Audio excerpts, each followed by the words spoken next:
Hello, everybody. I hope you're having a good day today. Trying to get rid of some of that cold that I may have, but if I lose my voice, just make it understandable. Hope you have a good day. We had a rain this morning, but now the sun's out, so I hope the weather's cooperating where you are. I know a bunch of you are getting snow, so uh,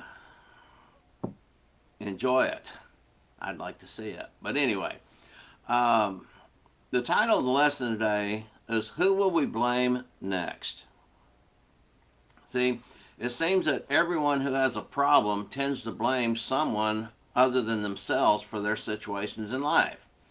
And so we've heard things often called blame the white man, blame the government, blame the previous president, blame the rich, blame the police, blame Wall Street, blame anyone you can find to blame for the problems you created yourself.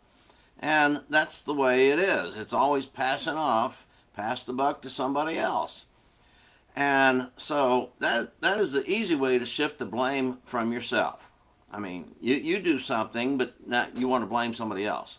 See, that is a way to remove accountability for your actions.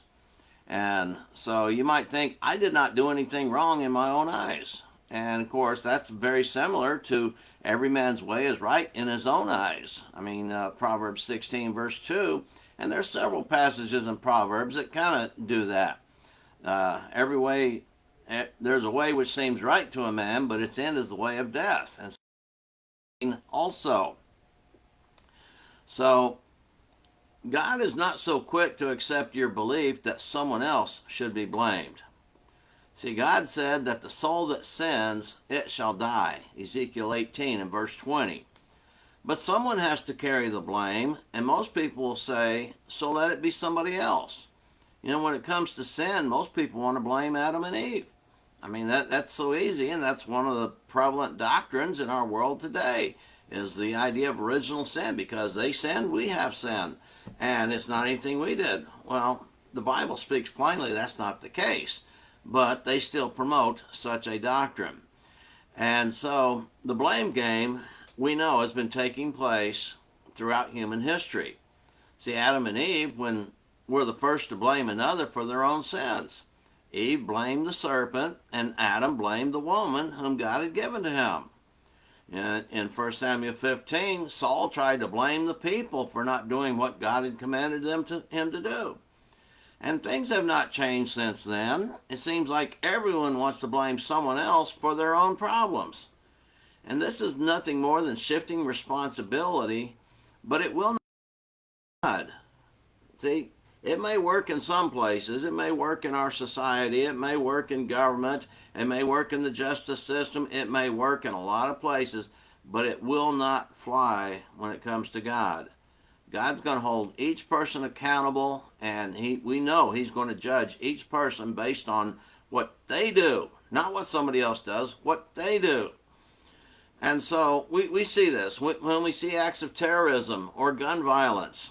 See, a lot of people want to turn around and blame the guns. Blame the guns. Get guns out of our society because, see, no gun ever made the choice to take a life. It is always the person holding the gun who takes the life of another. But it's so much easier to blame the guns. And see, and that doesn't make sense. And people with half a brain, they know that doesn't make sense.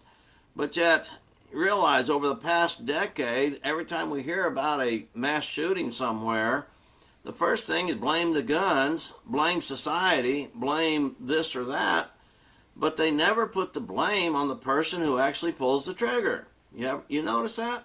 See, that's the way our society operates. It's always easier to shift the blame somewhere else and take it off of you.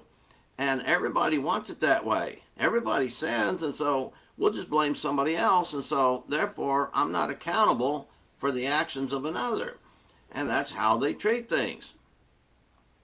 See, a recent political figure was shown to break many laws, but the choice was to not bring charges against this one.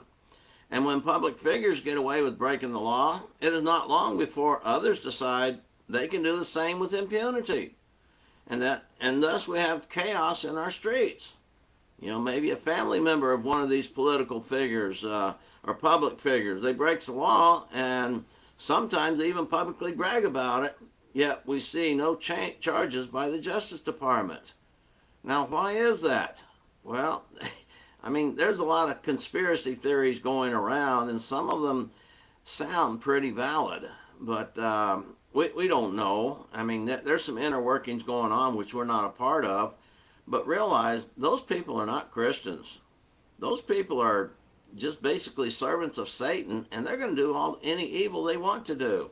And they have a lot of people to join them in supporting that.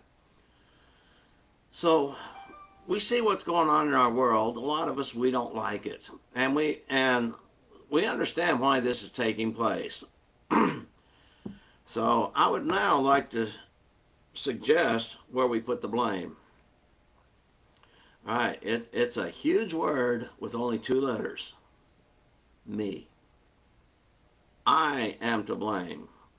I and everyone else are the ones to blame. And so it doesn't do any good for me to blame anyone else. I mean, if I do the sin, God's going to hold me accountable for the sin that I commit and not what the sins others commit or what others encourage me to commit. I mean, he speaks that quite plainly. He says people are going to be that way.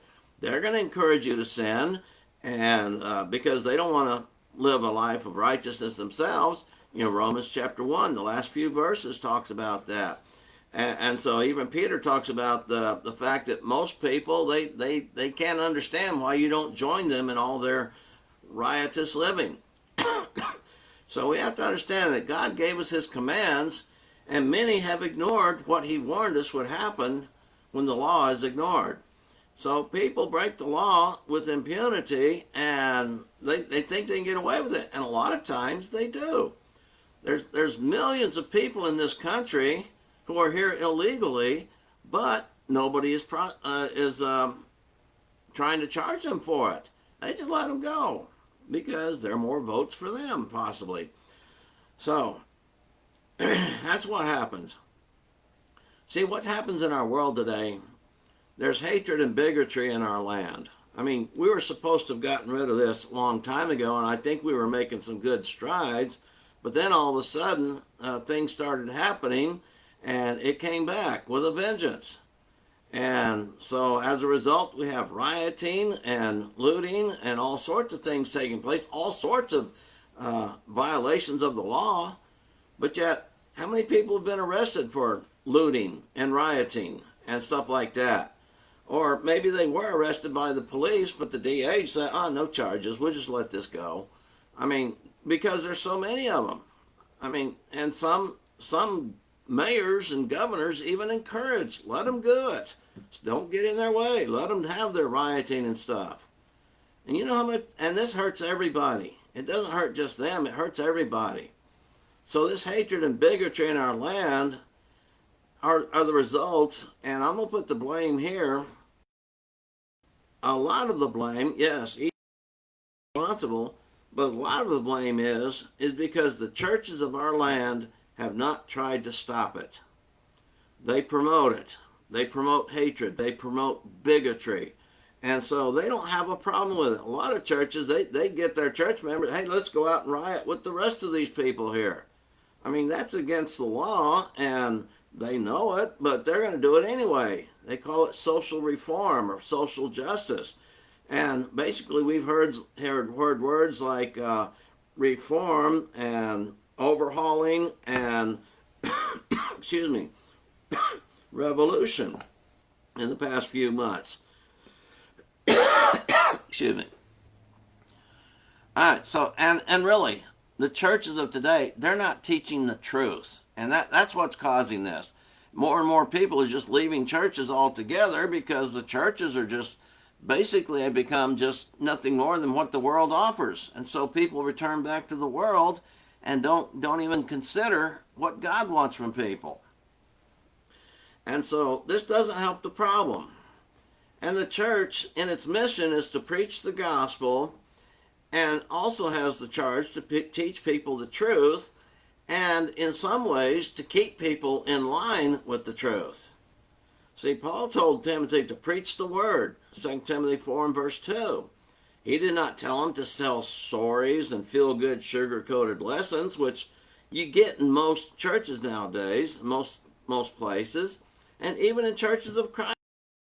That I mean, finding someone who actually tells the truth and tells it like it is, those are rare individuals, and you don't. But you get these that, oh yes, they're always smiling and stuff like that. But see, the problem to reprove and rebuke and exhort in all patience and long suffering is what we're supposed to do, and most churches have failed here. And it's not helping our society, it's not helping our world at all. And we have to realize that if everyone became a Christian and lived the way God has commanded, we would be at peace with everyone. There would be no hatred. There would be no animosity. There would be no envy and strife taking place in our world. And there would be no pitting one against the other. See, everyone would be respected and no one would go hungry or homeless. That's if we followed God's plan. God's way is truly greater than anything man has tried. And it's become obvious. Yet the majority of the people do not want a world where God is the focus of our attention. It is always about themselves. It is always about me. The me, myself, and I always take precedence over everything, including God. And so we have to realize that's where most people are. Very few people actually humble themselves in the presence of God and humble themselves before others. I mean, that's what God commands us to do. And very few do it. So until we can teach more souls to put their trust in Jesus and obey his commands, we will continue to see a decline in our culture and our society. I mean, we've already seen so much. It is already so much different from what we grew up in, what we learned to respect. We learned to respect others, and we learned to respect our elders and those who are in authority. And that has gone away. Our society has not learned to respect anybody. They only want respect for themselves. They want people to respect them, but they're not willing to respect anybody else. And that's the reason for our problems. So stop the blame game and accept personal responsibility. Learn what God wants and then do it. Because if you don't, God has told you what's going to happen if you don't accept responsibility and live the way you should. It'll be a horrible thing for you. And how horrible this life may be is nothing to compare with what the next life will be for you or for me. And so anybody, I mean, those who are trying to go to heaven, yeah, it's going to be greater than we can imagine. Those who are not really worried about going to heaven, they're going to go to hell. And it's going to be a whole lot worse than they make it out to be. A lot of people go to hell. A lot of people publicly claim, yeah, I'm ready to go to hell. And no, folks, that's the worst thing that can happen. Because hell is eternal. And of course, we have those preachers out there saying, well, hell, it's not that bad. It'll just happen for a little while, then you'll be annihilated and won't exist anymore. And there's more and more teaching that, even in the Church of Christ. There's some preachers out there that do not believe in the eternal nature of hell. And a lot of preachers have written books on this, and I mean, they've changed people's minds about this. And yeah, it would be nice to think that, yeah, okay, hell would only last for a little while because, I mean, punishing someone for eternity, that does seem kind of cruel. And we'd like to think that way. We'd like to think that God was gracious. But you know what? We cannot teach other than what he has taught in his word. And Jesus said it was a place where the worm dies not, where there'll be weeping and gnashing of teeth. It'll be a place of darkness. It'll be a place of loneliness. And it'll be a place without God. And so, I mean, it's going to be a horrible place. And so we just need to warn people, stay away from that place and show them how to avoid that. And the first thing they need to do is accept responsibility for their own lives, for their own actions. And that's going to be the starting point right there. So people who continue to blame others, they're not going to make it to heaven. It's just that plain and simple. Until people take responsibility for themselves, there's no way they're going to be able to go to heaven. And so consider these thoughts. And anyway, the video isn't too good today, I see, because the sun is shining brightly through the window.